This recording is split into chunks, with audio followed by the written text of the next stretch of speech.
کہ ہم جو ہے نا اس سفر کو جاری نہیں رکھ سکتے، ہم نے الگ کر رہے ہیں، چونکہ وعدہ تھا 5 سال کا، وہ ہم نے پورا کرنا ہی تھا، وہ کیا۔ اور اس کے بعد جب یہ پارٹی، نئی پارٹی شروع ہوئی تھی، اس پارٹی کا جو مقصد ہے آج بھی وہی ہے، جس مقصد کو ہم دیکھ کے اس میں شامل ہوئے تھے، کہ اس نے پاکستان کو ایک استحکام دینا ہے۔ اس نے پاکستان میں سے یہ جو چند خاندانوں نے ہماری پاکستان کی معیشت پہ قبضہ کیا ہوا ہے، اسے اس کو آزاد کرانا ہے۔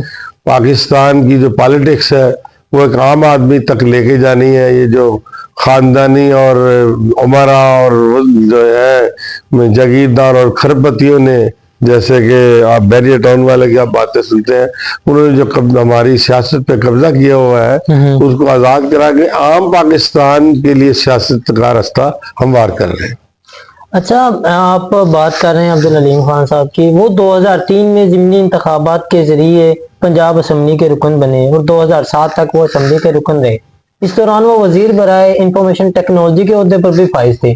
تو اس 4 سال کے عرصہ میں آپ معیشت کی بات کرتے ہیں، ہمیں اس 4 سال کے عرصہ میں، 4 سال کی مدت میں انہوں نے جو ملک کی معیشت کے لیے کام سارے انجام دیے، وہ ابھی تک کیوں نہیں نظر آئے؟ کون سے 4 سال؟ 2003 سے 2007 تک۔ 2003 سے 2000 تک نہیں، میں تو اس وقت وفاق میں تھا، تو یہ تو صوبے کے تھے، تو صوبے والا جو آدمی ہے وہ کوئی قومی رول ادا نہیں کر سکتا، تو اس لیے وہ تو ابھی ان نئے نئے پالیٹکس میں آئے تھے، تو ان کے پاس کوئی لیڈنگ رول تو تھا نہیں۔ ایک صوبے کا وزیر جو ہے وہ کیا تبدیلی لا سکتا ہے؟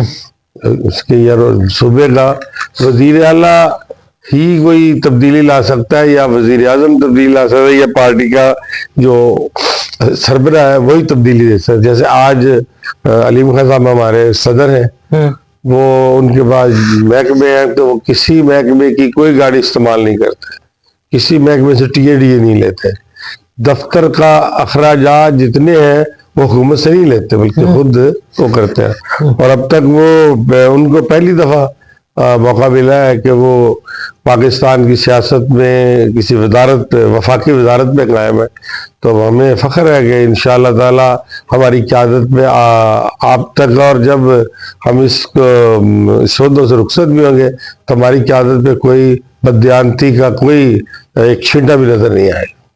اچھا، نیب کے کیسز میں اکثر تہمت بازی تو الزامات تو لگتے رہتے ہیں، نیب والے اکثر لگاتے رہتے ہیں۔ آپ پر لگے ہوئے الزامات کبھی نیب والوں نے لگائے ہوں گے، آپ ان کو کیسے کور کرتے ہیں؟ نہیں، نیب نے ہمیں پکڑا، ہمیں گرفتار کیا، تو ہم جیل میں بھی گئے، لیکن الحمدللہ جب عدالتوں میں وہ فیصلے گئے، ہمیں عدالتوں نے سرخرو کیا، اور بلکہ جو میرا فیصلہ ہے وہ صاحب عدالت نے لکھا کہ یہ بہت بڑی زیادتی ہے اور بلکہ نیب کو جرمانہ ہونا چاہیے۔ وہ پھر ہائی کورٹ میں گئے، ہائی کورٹ میں ہم جیتے، وہ سپریم کورٹ میں نیب ہمارے خلاف گئی، وہ سپریم کورٹ میں بھی ہاری، تو اس لیے ہم آج سرخرو ہیں۔ الحمدللہ پاکستان کی ساری عدالتوں نے ہمیں سرخرو کیا۔ اچھا ران صاحب، آپ نے ایک خان کو سکپ کیا، دوسرے خان کی پارٹی میں آپ ایڈ ہوئے، ان کی دعوت کو آپ نے قبول کیا، کیا ان دونوں خانوں کی باتوں میں آپ کو کوئی فرق محسوس ہوا؟ اب یہ ہمیں مجاز ہمارا ایسا نہیں ہے کہ کسی کو جب چھوڑا جائے تو پھر اس کے اندر سے ہم کو کیڑے نکالے یا کچھ کرے، کیڑے نکالنے والی بات لیکن نہیں، میں ابھی سوال کا جواب دے رہا ہوں، لیکن میں سمجھتا ہوں کہ جس پارٹی میں جو پارٹی ہماری ہے وہ پارٹی پاکستان میں ایک بہترین رول ادا کرے گی۔ پاکستان جو آئندہ آنے والے وقت میں انشاءاللہ دنیا کی قیادت کرنے والا ملک جو بن رہا ہے، اور بلکہ ان میکنگ شروع ہو گیا کہ انشاءاللہ تعالی جتنے اللہ کے ولی ہیں وہ بھی یہی کہتے ہیں کہ پاکستان میں اسلامی دنیا کی قیادت کرنی ہے، اور وہ انشاءاللہ تعالی اس رول میں ہم شامل ہوں گے۔ اور پاکستان میں یہ جو ہے نا، جو میں نے پہلے عرض کیا تھا کہ ہماری سیاست پہ اور ہماری معیشت پہ جو قبضہ ہے، ان قبضہ گروپوں سے ہم نے چھڑوانا ہے۔ اچھا ران صاحب، آپ سیاست کو تو آپ کور کرتے ہیں، مینیج کرتے ہیں، لیکن کاروباری حالات کو آپ کس طرح مینیج کرتے ہیں؟ نہیں، الحمدللہ میں ایک کاشتکار ہوں، بے شک.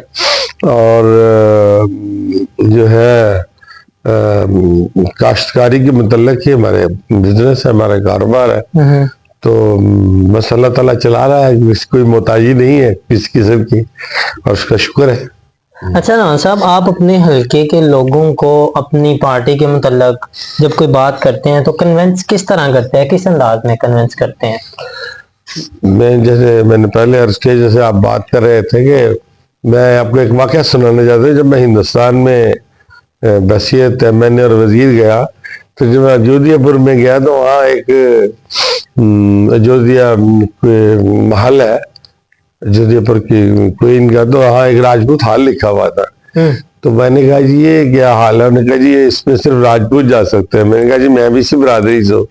تو انہوں نے کہا نہیں آپ ٹھیک نہیں ہے، چونکہ آپ نے نا راجپوتی چھوڑ کے، ہندوازم چھوڑ کے آپ کے باپ دادا جب مسلمان ہو گئے، تو اس لیے جو ہم آپ کو نہ پسند کرتے ہیں. تو میں سوچ رہا تھا کہ وہ عمل جو ہمارے بزرگوں کا تھا، اسلام قبول کرنا، اس نے ہمیں اس دنیا میں بھی سرخر کیا اور آخرت میں سرخر کیا، اور جو لوگ یہاں کے روایتی ہیں وہ اس کو برا سمجھتے ہیں. یہی بات ہے کہ ایک جب بندے کی منزل، ایک ہماری منزل پاکستان ہے، ہماری منزل پاکستان کو صاف ستھرا پاکستان، مضبوط پاکستان بنانا ہے. جہاں ہمیں محسوس ہوگا کہ یہ آسان راستہ، یہ نیکی کا راستہ ہے پاکستان کے لیے، ہم اس راستے پر اس راستے کے مسافروں کے ساتھ چلیں گے، کیونکہ ہماری منزل پاکستان ہے.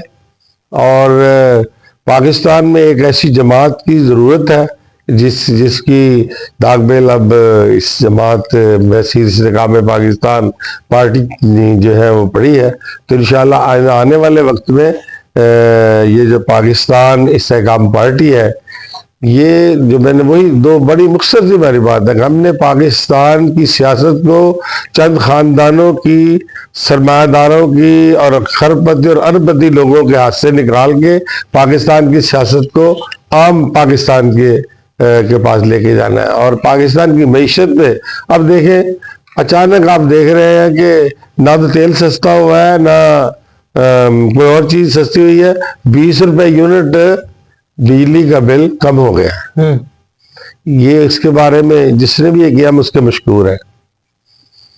اور اگر یہ آج کے جو سپا سالار ہیں وہ اس معاملے میں دلچسپی نہ لیتے تو میں تو اس کا شکر گزار ہوں کہ انہوں نے پاکستان کے عوام کو 20 روپے یونٹ بجلی سستی کر کے دی ہے. اچھی بات ہے. جو بھی کرے گا، آپ کو جو آپ کریں گے ہم آپ کو سلوٹ کریں گے. پاکستان اور پاکستان کے عوام کے لیے جو بھی کوئی بہتر سے بہتر کام کرے گا، بہتر سے بہتر منزل کی طرف لے کے چلے گا، ہم نے انشاءاللہ اس پاکستان کو اسلامی قیادت والا ملک بنانا ہے. بالکل ٹھیک ہو گیا رحمان صاحب. اچھا رحمان صاحب، آپ نے بات کی استحکام پاکستان پارٹی کے متعلق، پاکستان کو اچھا نظام تبدیل کرنے کے متعلق، پاکستان میں اچھا نظام لانے کے متعلق. جو پاکستان میں غریب طبقہ لوگ ہیں جو آپ کی مطلب مدد کے مستحق ہیں، تو جو آپ کے پاس مدد کے لیے، مدد کو تلاش کرتے ہوئے آپ کے دروازے پر کھٹ پر آتے ہیں، تو آپ ان لوگوں کو کس طرح ٹریٹ کرتے ہیں؟ وہ بہت قابل احترام ہے. وہ اللہ تعالیٰ یہ نے ہمیں امتحان، ہمارا امتحان ہے، آپ دعا کریں ہم اس امتحان میں بھی کامیاب ہوں. اور میں، آپ بھی جانتے ہیں، آپ یعنی پورے ضلع کے لوگ جانتے ہیں کہ کہتے ہیں کہ رانا عزیز جو ہے وہ جو مزدوروں کو زیادہ جو ہے بڑے اچھے طریقے سے ملتا ہے، ہنس کے ملتا ہے، ان کو حق کرتا ہے، ان کو جفیاں ڈالتا ہے، ان کو پیار کرتا ہے. تو یہ ہم اس لیے کرتے ہیں کہ اللہ تعالیٰ نے ہمیں یہ ڈیوٹی لگائی ہے، اور اللہ ہمیں توفیق دے ان مزدوروں کی سہولت کے لیے جو بھی ہم کر سکے تو ہم کرتے ہیں. یہ کہنا کہ میں کیا کرتا ہوں یہ تو مجھے اجازت نہیں ہے بتانے. یہ میرا اور میرے اللہ کے درمیان ہے. چلیں ان میں سے کچھ تو باتیں ہوں گی جو آپ ہم سے شیئر کرنا چاہیں. نہیں، میں کیا کرتا ہوں یہ میں نے شیئر نہیں کرتا. یہ میرا اور میرے اللہ کی دی توفیق. نہیں، میں بیسکلی میں آج میں بھی اپنی ایک عوام کو ایک چھوٹا سا واقعہ سناتا چلوں کہ میں طالب علمی دور میں، جامعہ لائف میں حفظ قرآن بھی ہوں. جامعہ لائف میں نے کاموں کی میں نے حفظ کیا. رانا صاحب حیدری مسجد میں نے حفظ کیا. تو ہر ویکلی رانا صاحب کی طرف سے ایک ویک میں 2 دفعہ، میں تعریف نہیں کر رہا ان کی، منہ پہ تعریف جھوٹ ہوتا ہے، میں تعریف نہیں کر رہا، ہر ویک میں 2 دفعہ ان کی طرف سے زندہ بکرا جایا کرتا تھا کہ یہ جی رانا صاحب کی کوٹھی سے آیا، ان کا ملازم جایا کرتا تھا مسجد کے مدرسے کے طلباء کے لیے۔ تو یہ دین کی بھی بہت زیادہ خدمت کرتے رہے ہیں، اللہ پاک ان کو مزید خدمت کرتے رہنے کی توفیق دیں۔ تو سو ناظرین، یہ تھے آج کی ویڈیو میں ہمارے ساتھ بہت ہی لیجنڈ شخصیت، بہت ہی اہم شخصیت، دل سے ان کو سلیوٹ ہے، رانا نذیر احمد خان صاحب۔